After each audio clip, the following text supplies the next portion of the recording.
নমস্কার। আজকের গোয়েন্দা গল্প হরিনারায়ণ চট্টোপাধ্যায়ের গুপ্তধনের সন্ধানে। টিফিনের ঘন্টা বাজতেই মেয়ের দল হৈ হৈ করে বেরিয়ে পড়ল। শ্রাবণী, অদিতি, মধুছন্দা, সমাপ্তি, মিতালি আর জয়শ্রী এরা মাঠে গিয়ে গোল হয়ে বসল। সবাই ঝরিয়া কীর্তিচন্দ্র বালিকা বিদ্যালয়ের ছাত্রী। 7 ক্লাসে পড়ে।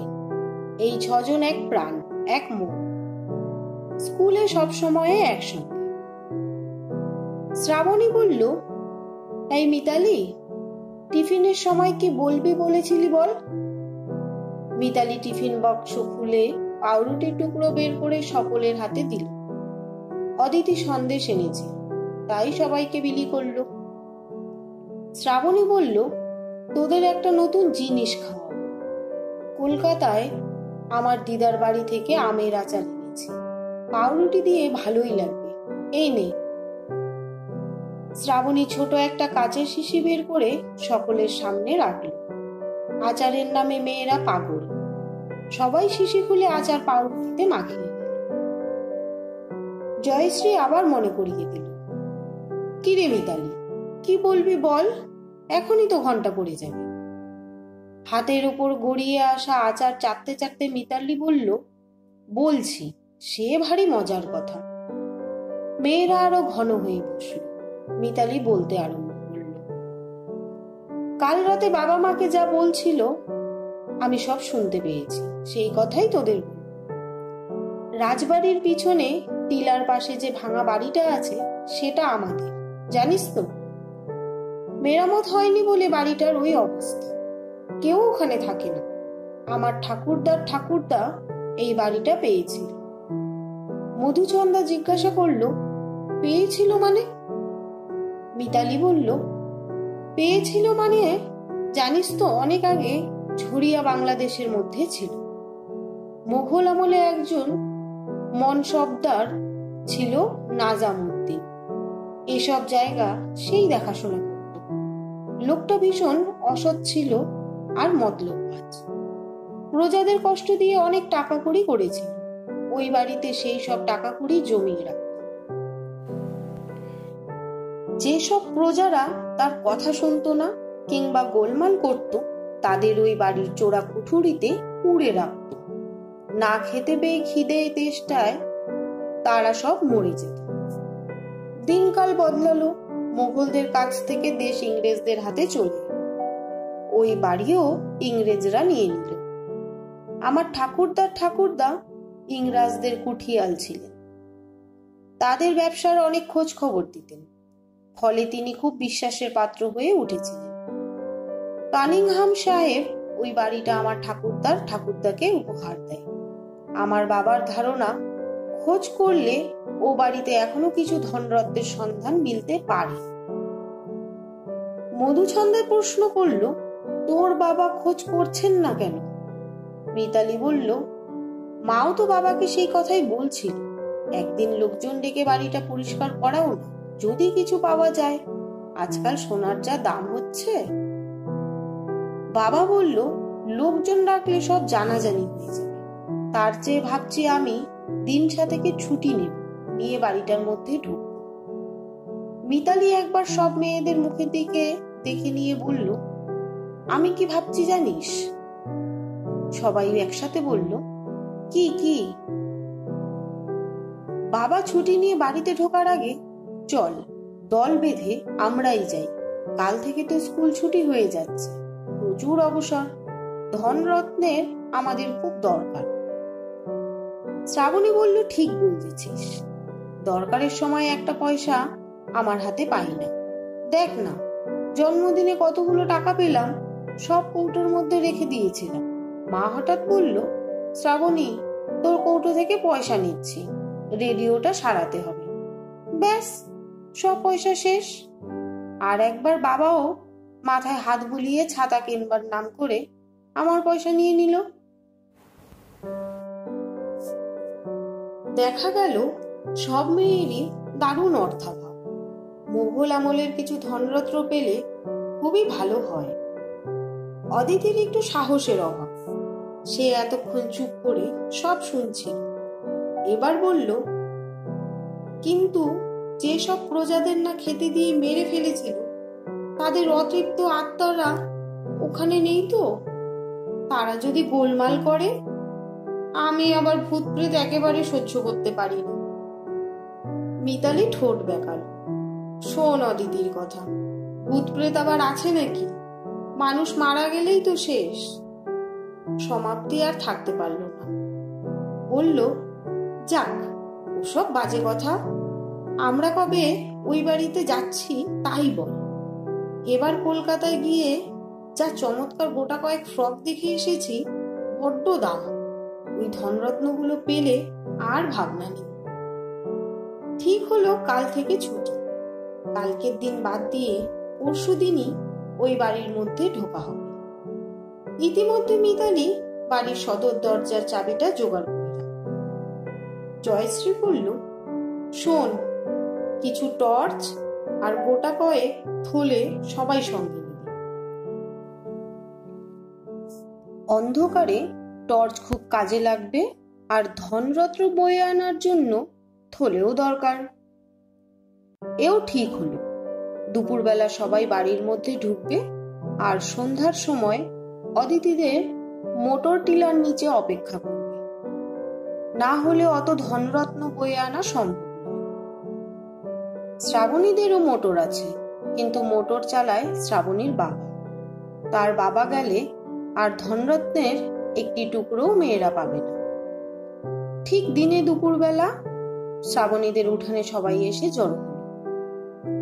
শ্রাবণীর বাবা কোর্টে, মা ঘুমে অচেতন, কাজেই কোনো অসুবিধা নেই। জয়শ্রী বলল, আমি পাজি দেখেছি, দুপুর 1:22 যাত্রা শুরু। এখন ঠিক 1টা, আর 22 মিনিট পরে আমরা রওনা হব।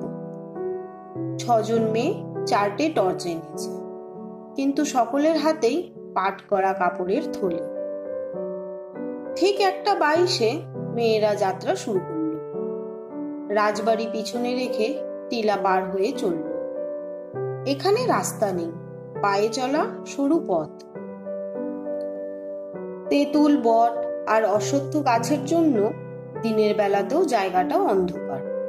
ঝিঝি ডাকছে, গাছের গুড়ি বেয়ে কাঠবিড়ালি ওঠানামা করছে। মেয়েরা সন্তর্পণে পা ফেলে এগোতে লাগলো। বাঘ ঘুরতেই দেখা গেল জরাজীর্ণ একটা বাড়ি। ইটের ফাঁকে ফাঁকে বট অশ্বত্থের চারা। সামনের বারান্দাটা ভেঙে মাটিতে পড়ে আছে। ছাদের কিছুটা নেই।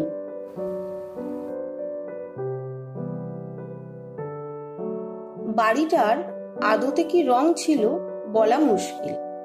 এখন বৃষ্টির প্রকোপে কালো একটা আস্তরণ পড়েছে। মিতালি হাত তুলে দেখালো, ওই আমার ঠাকুরদার বাড়ি। দেখেই মনে হচ্ছে ভেতরে ধনরত্ন ঠাসা। শ্রাবণী মনে করিয়ে দিল, চাবিটা এনেছিস তো? মিতালি নিজের গলার হারটা তুলে ধরল। সবাই দেখলো হাড়ের সঙ্গে মস্ত বড় একটা পিতলের চাবি। মেয়ের দল দরজার কাছে গিয়ে দাঁড়ালো। মিতালি আগে, পেছনে আর সব। বাড়ির তুলনায় দরজার আয়তন খুব ছোট। দরজার ওপর উর্দু ভাষায় কি সব লেখা রয়েছে। মিতালি বলল, জয় গুরু। তারপর নিচু হয়ে দরজাটা খোলার জন্য চাবি বের করল। দুটো বিরাট গাছ ডালপালা ছড়িয়ে এদিকে দাঁড়িয়ে আছে, ফলে জায়গাটা রীতিমতো অন্ধকার। কিছুক্ষণ চেষ্টা করে মিতালি বলল, কই রে, তালা তো খুঁজে পাচ্ছি না। পুজো হয়ে আমার পিঠ ব্যথা হয়ে গেল, তোরা কেউ চেষ্টা কর। এবার শ্রাবণী এগিয়ে এলো, হাতের টর্চ জ্বালিয়ে এদিক ওদিক দেখে বলল, কই রে, তালাই তো নেই, ভাঙা কবজা পড়ে রয়েছে। জয়শ্রী বলল, সর্বনাশ, তাহলে নিশ্চয়ই কেউ আগে এসে ধনরত্ন সব নিয়ে গেছে। আমাদের পরিশ্রমী সার হলো। মেয়েরা কেউ কিছু বলল না, শুধু মধুচন্দা গায়ের সমস্ত শক্তি দিয়ে দরজায় ধাক্কা দিল। দরজাটা কেঁপে উঠল, কিন্তু খুলল না। তখন সব মেয়েরা একসঙ্গে দরজার ওপর এসে পড়ল, তারপর প্রাণপণ শক্তিতে ধাক্কা দিল। বিকট শব্দ করে দরজার পাল্লা দুটো হঠাৎ খুলে গেল। জয়শ্রী আর মধুচন্দা সামনে ছিল, তারা টাল সামলাতে না পেরে হুমড়ি খেয়ে পড়ল। দরজাটা খোলার সঙ্গে সঙ্গে কতগুলো কালো কালো ছায়া মেয়েদের মাথার উপর দিয়ে উড়ে চলে গেল। অদিতি কাঁপতে কাঁপতে বলল, রাম রাম। নিশ্চয়ই সেই অতৃপ্ত আত্মা, যেসব প্রজাদের অনাহারে মেরে ফেলেছিল তারা। শ্রাবণী বলল, দূর, আত্মা টাত্মা নয়, বাদুর। ওই দেখ না, বাইরে গাছের ডালে সব ঝুলছে। মেয়েরা কোমর বেঁধে সব ঢুকে পড়ল।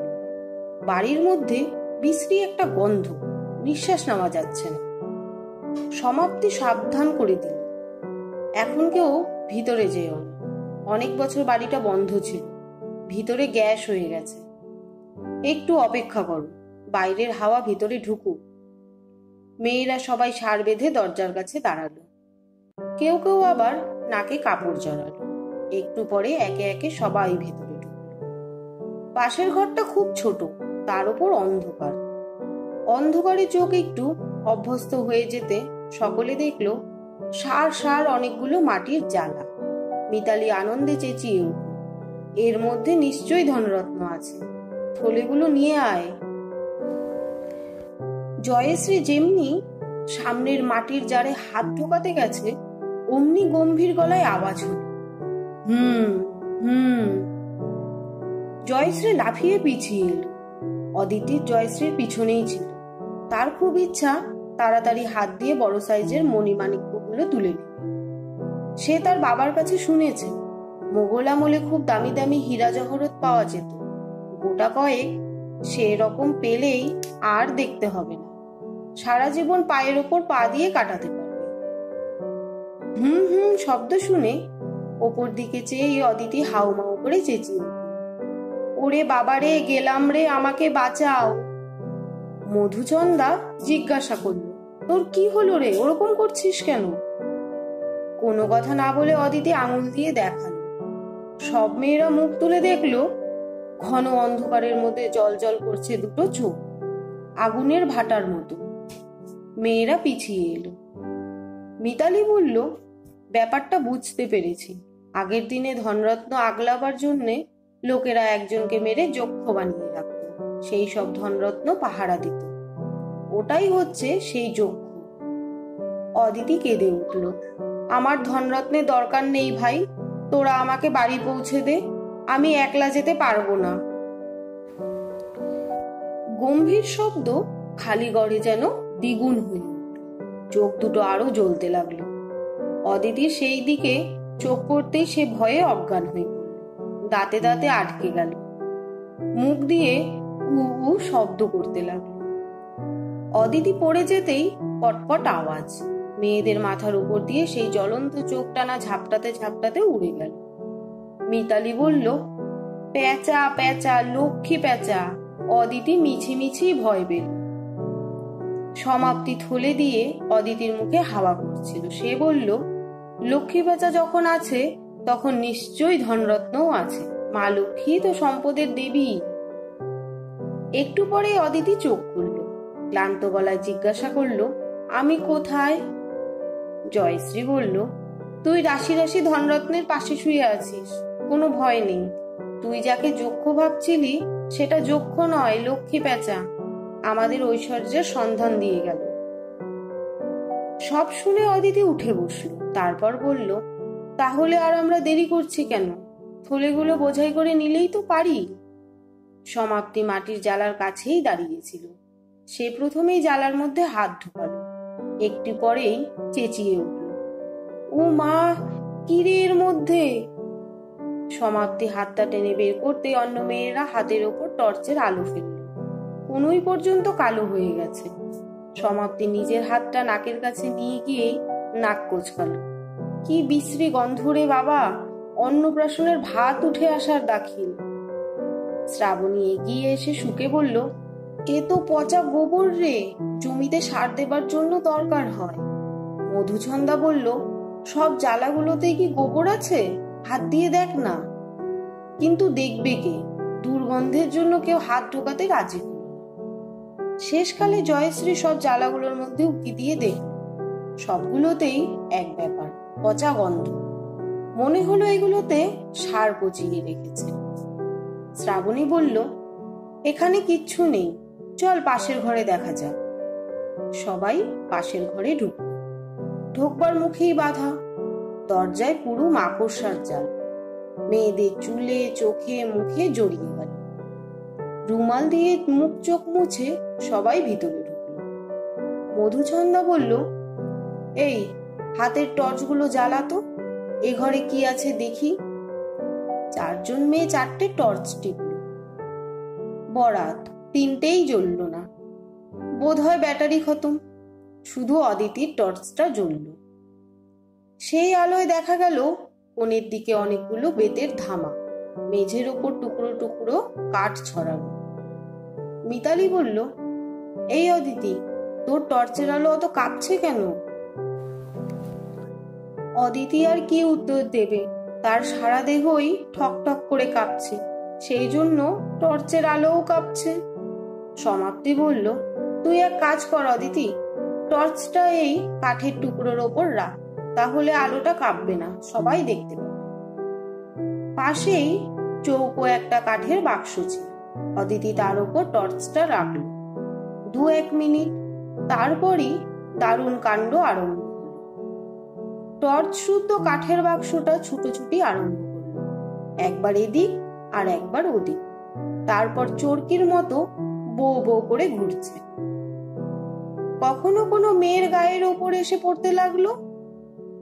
এতক্ষণ কয়েকজন মেয়ে তবু সাহস করে এগোচ্ছিল, কিন্তু টর্চের কাণ্ড দেখে সবাই চেঁচামেচি শুরু করলো।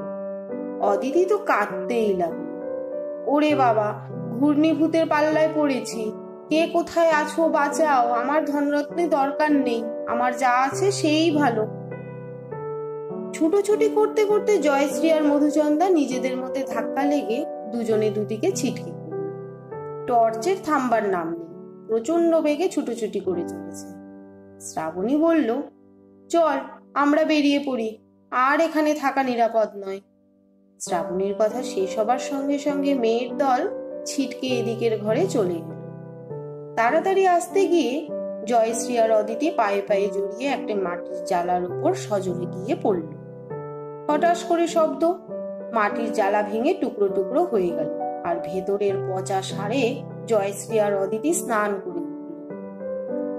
আপাতমস্তক কুচকুচে কালো, শুধু চোখের দুটো সাদা অংশ দেখা গেল। বিপদের ওপর বিপদ। অদিতির সেই টর্চ মেয়েদের পিছনে এসে আগের মতো ছুটোছুটি শুরু করল। সেই আলোয় অন্য মেয়েটি আর জয়শ্রীর চেহারা দেখেই আটকে উঠল। ওরে বাবা, ও দুটো পেতনি নাকি রে? অদিতি আর জয়শ্রী দুজনেরই নাকে কালো কালো সার ঢুকে গিয়েছিল, ভালো করে কেউ কথা বলতে পারছিল না। মেয়েরা ভয় পাচ্ছে দেখে অদিতি বলল, এই আমাদের দেখে তোরা ভয় পাচ্ছিস কেন? আমাদের চিনতে পারছিস না? তার নাকি সুর সুরে মেয়েরা আরো ভয় পেয়ে গেল। ঢোকবার সময় ঠেলে দরজা খুলে সবাই ঢুকেছিল, সেই দরজা আবার বন্ধ হয়ে গেছে। মেয়েরা অনেক চেষ্টা করেও ভেতর থেকে দরজা আর খুলতে পারল না। সর্বনাশ, সারা রাত এই ভুতুড়ে বাড়িতে বন্ধ থাকলে কেউ প্রাণে বাঁচবো না। মেয়েরা কান্না শুরু করে দিল।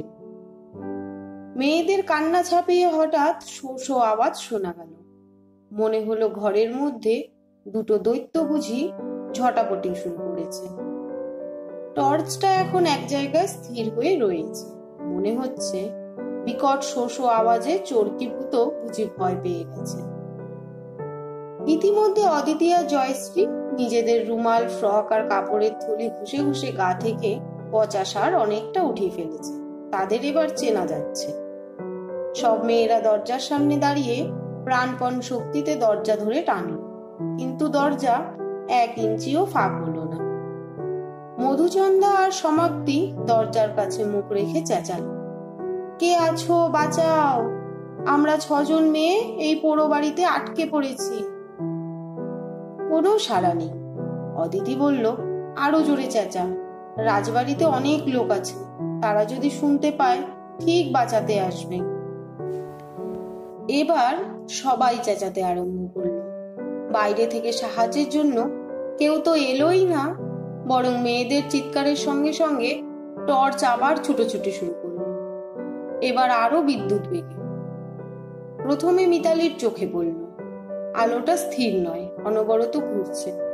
কিন্তু তাতেই দেখা গেল, ওই দেখ, মিতালি আঙুল দিয়ে দেখালো, পিছনের দেয়ালে হাত তিনেক লম্বা একটা সাপ, গাঢ় কালো রং, বেশ মোটা, একভাবে চুপ করে রয়েছে।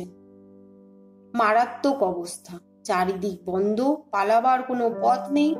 এই সময় ওই সাপটা যদি লাফিয়ে নিচে পড়ে তাহলে কাউকে আর বাঁচতে হবে না। সাপের যা আকৃতি,